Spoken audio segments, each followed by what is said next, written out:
Hey, how you doing? Pastor Muche here. Super excited to be able to join you in this experience. Camp on the Go, SoFlo Camp, that you guys have been able to still experience community together on some levels, and just this engagement, and more than that, just to be able to encounter God, to me says a lot about his faithfulness as well as your endurance in seasons like this. And so the fact that we could just come alongside you in this moment is super enriching for our soul, and hopefully it'll be enriching for you guys as well. If you have a Bible, John 11 is where we're gonna be. Pastor Angel and Pastor Roby were like, Muche, we would love for you guys to participate in SoFlo Camp, and would you be able to share a brief message? I was like, yeah, sure, what on? They were like, oh, well, we just want you to take the hardest topic known to man and Christians, and like 15, 20 minutes, just talk about it. Thank you. And so I am excited and honored, like I said, but I did want to say this. This topic regarding suffering, and even the aim that through our time together, we will understand some dynamics regarding suffering and come away with some handlebars regarding suffering, is a lifelong journey that we are constantly progressing in our understanding regarding suffering, because suffering isn't a concept. It's a concrete experience for every single person. And it's an experience that every single person will have in some shape, form, or fashion because of Adam's rejection of God in the Garden of Eden. When Adam said no to life in God's hands, on God's terms, he said yes to an experience of suffering, not just for him, but for every single human that would come after him, because we live in a world tainted and touched by misery, where things don't go right. And no matter what we do, we can't control the outcomes. Sometimes bad situations happen to good people. And we cannot say, well, that's because of their personal direct sin. No, we can say because of Adam's sin, we all will experience suffering, but just because it's Adam's sin doesn't mean it's our own individual or direct sin. In fact, John 9 shows us this. This is a necessary dynamic of suffering that we must understand. John 9, you have this man born blind. Jesus is passing him, and he has his disciples with him and some other folks, and they ask him some questions. Jesus, who sinned that this man would be born blind? Was it him?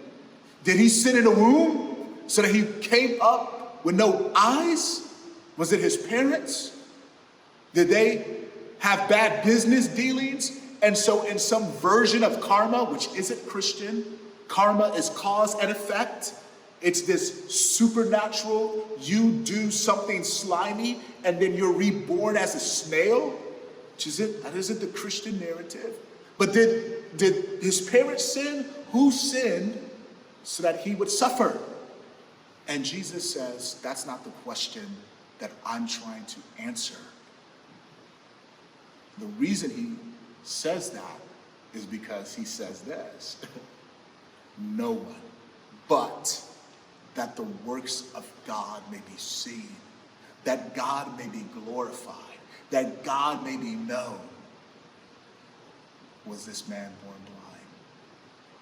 And what he helps us to see is that the primary question isn't, let's discover the why.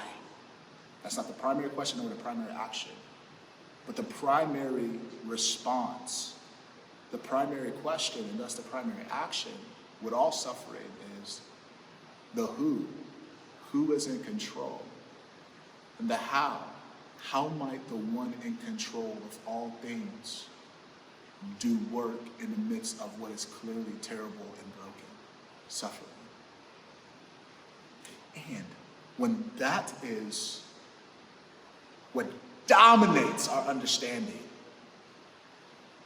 then we will learn there are no silver bullets. no silver bullets to dealing with suffering, only commitments that we can make in the journey. John 11 is a famous scene. Jesus and Lazarus, the disciples, Martha and Mary, where Lazarus dies, Jesus raises him from the dead. And we love to get to the end, but there's so much that we can learn before we get there. And what we'll learn are some lessons that will strengthen our commitment to continue, even when it feels like we can't. So I'm going to read parts of it, and we'll pull out the lessons, and we'll be done. John 11, verse 1 starts off like this. Now a certain man was ill, Lazarus of Bethany, the village of Mary and her sister Martha. It was Mary who anointed the Lord with an ointment and wiped his feet with her hair, whose brother Lazarus was ill. So the sisters said to him, saying, Lord, he whom you love is ill. But when Jesus heard it, he said, this illness does not lead to death. It is for the glory of God, so that the Son of God may be glorified through it. That's that John 9 again. This pain, this purpose behind it. Verse 5, now Jesus loved Martha and her sister and Lazarus. So when he heard that Lazarus was ill, he stayed 2 days longer in the place where he was. That's confusing. If you know that he is ill and you clearly love them, you should move quickly. First lesson, God moves on his time, not ours. And God moving on his time, not ours, is not because he doesn't care, it's because he actually cares deeply. So God moves on his time, not ours, even when we're in pain and time seems to move slower. Then after he said to his disciples, let us go to Judea again, the disciples said to him, Rabbi, the Jews were just now seeking to stone you. Are you going to go there again? And Jesus has this engagement with them. He's like, yo, I'm going because I must, and because I'm being led by the light. And then as it relates to Lazarus, he says this, our friend Lazarus has fallen asleep, but I go to awaken him. The disciples said to him, Lord, if he has fallen asleep, he will recover. Now Jesus has spoken of his death, but they thought he just meant he was taking a nap. Then Jesus said to them plainly, Lazarus had died, and for your sake, I am glad that I was not there, so that you may believe, but let us go to him. If you have a Bible that you're reading from, or even an app, underline it, highlight for your sake. Next lesson. What God doesn't prevent us from, he'll protect and preserve us through. And that protection, that persevering is for a reason, intimacy. He could have stopped this. In fact, at the end, there's going to be some Jews there, and they're going to make this statement, could not the person who opened the eyes of the blind have stopped Lazarus from dying? Yes, he could have, but he didn't. Because what's driving him isn't the prevention of pain, it's producing something else. And in his attempt to produce something, he's protecting people that he cares about deeply. And he's allowing them to persevere. What God doesn't prevent us from, he'll protect and preserve us through. And it's for a reason. Intimacy, that you may believe. Faith isn't just this arrival at the right conclusions. It's this experience of life the right way in light of conclusions, that you may believe. And so he stays longer, he delays. He finally gets there, and you have this interaction with sisters. Let me read it. Verse 17. Now when Jesus came, he found that Lazarus had already been in the tomb 4 days. Bethany was near Jerusalem, about 2 miles off, and many of the Jews had come to Martha and Mary to console them concerning their brother. So when Martha heard that Jesus was coming, she went and met him, but Mary remained seated in the house. Martha said to Jesus, Lord, if you had been there, my brother would not have died. But even now, I know that whatever you ask from God, God will give you. Jesus said to her, your brother will rise again. Martha said to him, I know that he will rise again in the resurrection on the last day. Jesus said to her, I am the resurrection and the life. Whoever believes in me, though he die, yet shall he live. And everyone who lives and believes in me shall never die. Do you believe this? She said to him, yes, Lord, I believe that you are the Christ, the Son of God, who is coming into the world. She comes to him. Where were you, Jesus? That was the heart behind her statement. If you had been here, my brother would not have died. So she comes, emotions in her heart, pain and suffering, 4 days of mourning. She makes this statement, where were you? If you were here. What's interesting is Mary is going to do the exact same thing. In fact, Mary didn't come meet Jesus because she knows she's mad, she's frustrated. Martha had to come and say, yo, the master is here, the teacher is here. And Mary's gonna get up and she's gonna come and she's gonna say the exact same thing. If you were here, my brother would not have died. Where were you? Isn't that the question in the midst of pain and suffering? God, where are you? Where are you? Where are you? And part of that question is getting at this idea, God, do you care? But from the outset of the story, we see that God cares. He loved them deeply. And so God's perceived absence isn't a statement of his affections towards us. He cares. What we see, the lesson we learn from this is, God's not dismissive with our emotions or our questions. He's not dismissive of them, nor is he intimidated by them. He receives them and he deals with them tenderly and wisely. It's tender and it's wise, notice, because he deals with the exact same question, the exact same statement in a different way. With Martha, he gives words, truth.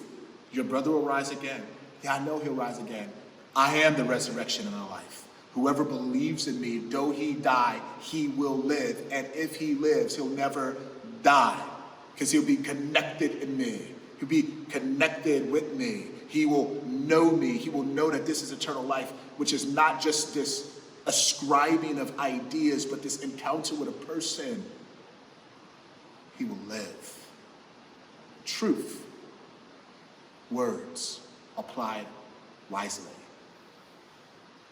But with Mary, no words, just weeping.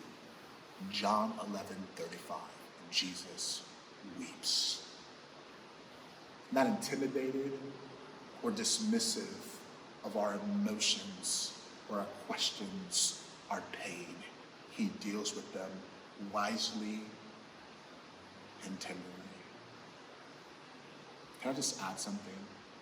He gives the right answers, but he gives the right answers at the right time. Wisdom knows the difference.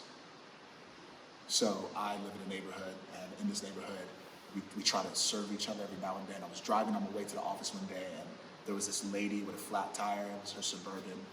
So I get out, park my car, and I start helping her try to jack her car up and try to change the tire.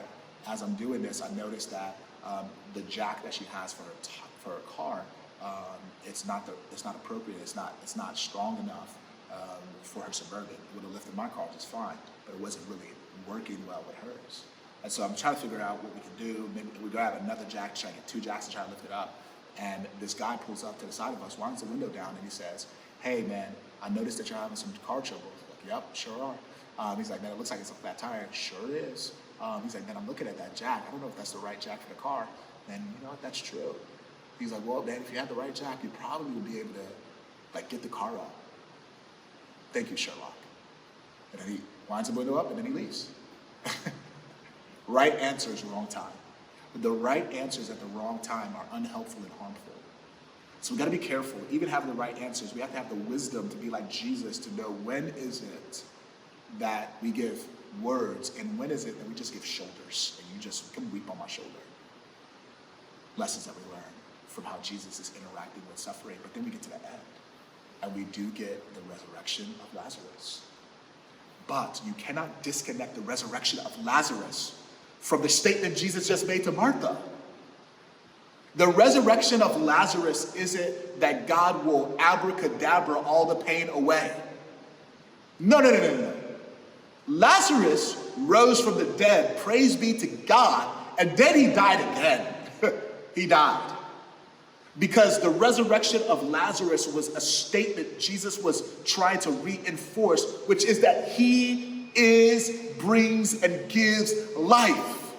And that though there will be temporary alleviation in this moment, there is this ultimate reprieve that is coming, Revelation, where he says, I will wipe away every tear. I will wipe away pain. I will wipe away suffering. I will wipe away sorrow. I will turn it into a memory. But until that day comes where I erase it and eradicate it, I will be with you in the midst of it.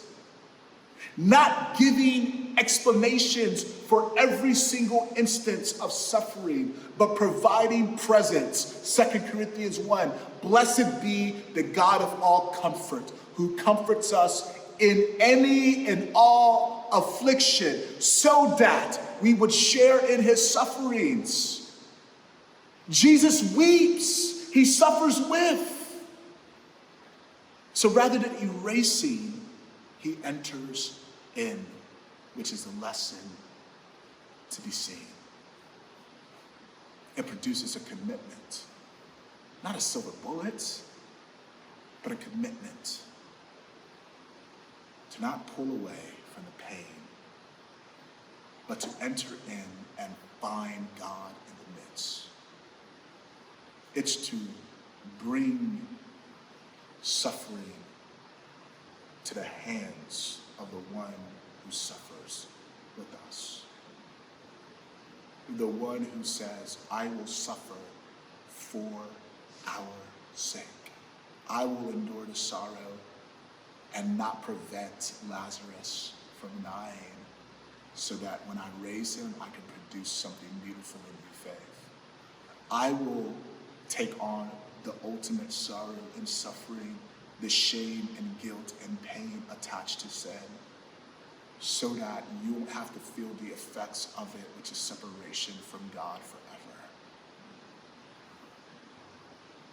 The commitment is to bring our very beings to the hands of the one who suffers with.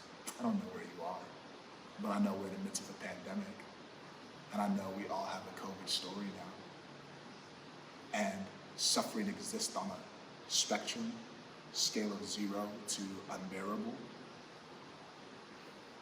And wherever we are in the spectrum, God enters in, and he shoulders, and he speaks, because he cares. And when we are able to bombard our hearts with that, whether today, tomorrow, or 20 years from now, we are able to not recoil from God, but to lean in. Would you lean in for your sake and for the sake of others, wherever you are? I love you guys. Praying for you guys. Grace and peace.